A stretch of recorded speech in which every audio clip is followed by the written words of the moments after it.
82 లక్షల మంది ఉన్నటువంటి ఒక కమ్యూనిటీని ఏం పీకుతారు వీళ్ళు? ఏం పీకుతారు వీళ్ళు? ఏం పీకుతారు మీరు అని ఒక పార్టీ, ఇంకో పార్టీ 4000 కిలోమీటర్ల పాదయాత్ర చేశాను, ఎవరి కోసం వీళ్ళు నాకు ఓటేయరని ఇంకొక పార్టీ. అంటే రాజకీయ పార్టీలకి ఓట్లేసే బానిసలు బాబను, బానిసలు బాబను.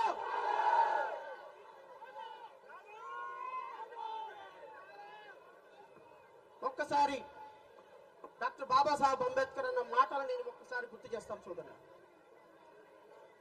Freedom of mind, freedom of mind is the real freedom. Freedom of mind is the real freedom. అంటే స్వేచ్ఛ ఉన్నటువంటి మనిషి మాత్రమే నిజమైన మనిషి. ఏ person whose mind is not free, though he may not be in a chains, is a slave.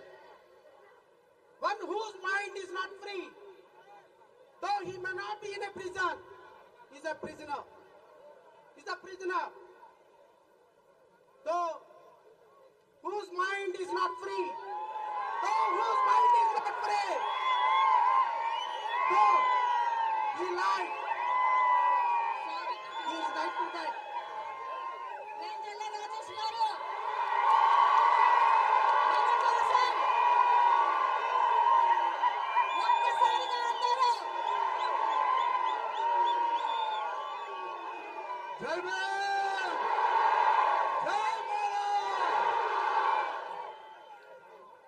Thank you so much. I heartily welcome everyone. సోదరులారా, doctor Babasaheb చెప్పినటువంటి అద్భుతమైనటువంటి మాట, ఈ రాజ్యాంగం మన కళ సాకారం కానప్పుడు ఈ యువత రాజ్యాంగం మీద యుద్ధం చేయాలని ప్రకటించినటువంటి డాక్టర్ బాబాసాహెబ్ అంబేద్కర్ మనకు స్ఫూర్తి. మీరు అడగొచ్చు, సార్ భారతదేశంలో అత్యున్నతమైనటువంటి సుప్రీంకోర్టు ఇచ్చినటువంటి జడ్జిమెంట్ ఎందుకు భారతదేశంలో ఇంత దుర్మార్గకరమైనటువంటి జడ్జిమెంట్ ఇచ్చిందని నేను మీకు చాలా స్పష్టంగా ఒక మాట చెప్తున్నా సోదరులారా.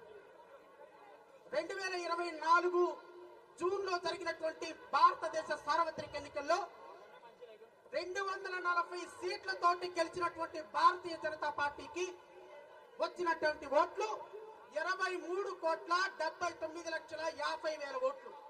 అంటే 23 కోట్ల ఓట్లు వస్తే ఈ దేశాన్ని గత 14 సంవత్సరాల నుంచి పరిపాలిస్తున్నటువంటి భారతీయ జనతా పార్టీ 40 కోట్లుగా ఉన్నటువంటి దళిత బిడ్డలు కనుక ఏకమైతే ఈ దేశంలో ఎర్ర కోట మీద అంబేద్కర్ జెండా ఎగిరి తీరుతుంది అనేటువంటి ఒకే ఒక లక్ష్యంతో భారతదేశంలో ఉన్న 40 కోట్ల మంది దళిత బిడ్డల్లో ఒక సుప్రీం కోర్టు దుర్మార్గకరమైన జడ్జిమెంట్ ద్వారా ఈ దేశంలో ఉన్న 1108 షెడ్యూల్ కాస్ట్ కులాలని, భారతదేశం మొత్తంలో మనకి 1108 షెడ్యూల్ కాస్ట్ కులాలు ఉన్నాయి. 1108 కులాలని 1108 విభాగాలుగా విభజించి ఈ దేశంలో ఎప్పటికీ కూడా రాజ్యాధికారానికి రాకుండా చేసినటువంటి ఒక దుర్మార్గకరమైనటువంటి జడ్జిమెంట్ సుప్రీంకోర్టు ఇచ్చినటువంటి జడ్జిమెంట్. ఈ జడ్జిమెంట్ కేవలం ఒక మాలా బాధితులకు మాత్రమే కాదు, రేపు ఉదయం ఈ క్రిమిలేయర్ సిస్టమ్ వల్ల, ఫస్ట్ జనరేషన్ రిజర్వేషన్ వల్ల ట్రైబల్ పీపుల్ కు కూడా, ఎస్టీ సోదరులకు కూడా ఈ జడ్జిమెంట్ దుర్మార్గకరంగా మారే అవకాశం ఉంది. నేను మీ అందరినీ కోరుతున్నా, ఇది కేవలం ఆరంభం మాత్రమే కాదు, ఇది రాజకీయ పార్టీలు మాలా మాదిగ ఓట్లని, మాలల్ని మరి ముఖ్యంగా 82 లక్షల మందిగా ఉన్న మాలల్ని మనల్ని ఓటు బ్యాంక్ గా చూసే చంద్రబాబు నాయుడికి ఇదే చివరి ఎన్నిక కావాలి అని నేనైతే పిలుపునిస్తున్నా. నేను ఈ వేదిక నుంచి ప్రకటిస్తున్నా, మన మొదటి శత్రువు చంద్రబాబు నాయుడు.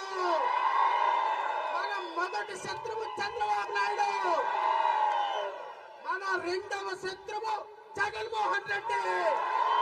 రెండవ శత్రువు జగన్మోహన్ రెడ్డి. మన మూడవ శత్రువు ఎవరు? పవన్ కళ్యాణ్. పవన్ కళ్యాణ్. మన నాలుగవ శత్రువు మోడీ.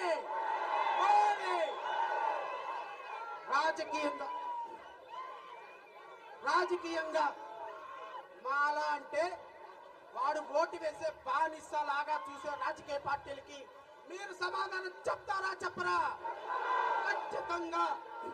ఎందుకంటే 2024లో వర్గీకరణ చేస్తానని చెప్పిన చంద్రబాబు నాయుడు కూడా ఓటేసి 164 సీట్లతో రాజ్యాధికారంలోకి తీసుకొచ్చాం. 2027 కని 2028 కని జమిలి ఎన్నికలు రాబోతున్నాయి. చంద్రబాబు నాయుడు పార్టీని, కూటమి ప్రభుత్వాన్ని కట్టి బంగాళాఖాతంలో పడేసే బాధ్యత మీరు తీసుకుంటారని ఆశిస్తూ ఎంతో కష్టపడి ఎన్నో వ్యయ ప్రయాసాలకు వచ్చి మా సోదరులు దేవి ప్రసాద్ గారు ఒక బృహత్తరమైనటువంటి కార్యాన్ని మెడలకెత్తుకున్నారు. దేవి ప్రసాద్ గారి నాయకత్వంలో నడవటానికి అడువడువునా మేము సిద్ధమై ఉన్నాము అని నేను ఈ వేదిక నుంచి ప్రకటిస్తున్నా. ఖచ్చితంగా మీ అందరూ కూడా చివరిగా నేను ఒకే ఒక మాట చెప్తా. ఇందాక మూర్తి గారు చాలా అద్భుతమైన మాట చెప్పారు. ఎమ్మెల్యే పదవుల కోసం, ఎంపీ పదవుల కోసం, కమిషన్ పదవుల కోసం ఆశపడి బాబాసాహెబ్ అంబేద్కరిజాన్ని తాకట్టు పెట్టొద్దు అని. నేనే కనుక బాబాసాహెబ్ అంబేద్కర్ కోర్టుతోనే ఎమ్మెల్యే అవ్వాలని అనుకున్నాను కాబట్టి ఈ రోజు ఇక్కడున్నా. Otherwise I would have been MLA or MP by this time. ఈ రోజు అసెంబ్లీలో మాట్లాడి ఉండేవాడిని. కానీ నేను ఒకటే చెప్పిన, బాబాసాహెబ్ అంబేద్కర్ స్ఫూర్తితో నేను అసెంబ్లీలోకి వస్తాను తప్ప ఏ రాజకీయ పార్టీ ద్వారా రాను.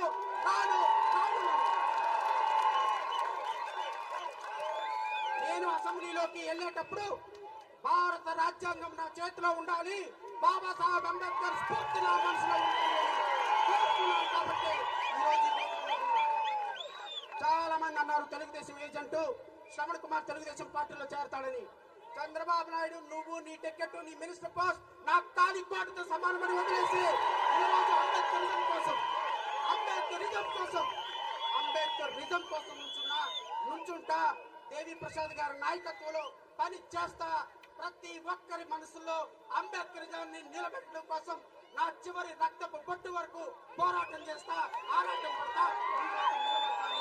నమస్కరిస్తూ నాకు ఈ అవకాశం ఇచ్చినటువంటి ప్రతి ఒక్క జేఏసీ అభ్యర్థికి, చెల్లి నాగ మల్లేశ్వరి చాలా కష్టపడుతుంది, అన్వరపు కిషోర్ కష్టపడుతున్నారు, అందరూ ఉన్నారు. మీ అందరూ ఒక వేదిక మీదకి రావాలి. ఇది మన భావి తరాల కోసం పోరాటం. సోదరులారా, ఒకరోజు దయచేసి ఒక్క నిమిషం, ఒకరోజు నీ కొడుకు వచ్చి, నానా అమ్మా ఒక్క నిమిషం ఒకరోజు నీ కొడుకు వచ్చి నానా రిజర్వేషన్ లేవంట, నీకు ఉద్యోగం వచ్చిందంట, నా ఉద్యోగం పోయిందని చెప్తే ఆ కళ్ళల్లో బాధ నాకు తెలుసు. మన భావి తరాల కోసం మనం పనిచేయాలి. అంబేద్కర్ తన బిడ్డలను చంపించుకొని ఈ రోజు ఎంతో మందికి రిజర్వేషన్లు ఇచ్చినటువంటి ఫలాలని, రాజ్యాంగ ఫలాలని మన భావి తరాలకు అందించాలంటే నువ్వు సమితిగా మారాలి, పార్టీలను బంగాళాఖాతంలో వదిలేయాలని మనస్ఫూర్తిగా కోరుకుంటూ నాకు ఈ అవకాశం ఇచ్చిన మీ అందరికీ కూడా హృదయపూర్వకంగా నమస్కారాలు తెలియజేస్తూ జై భీమ్.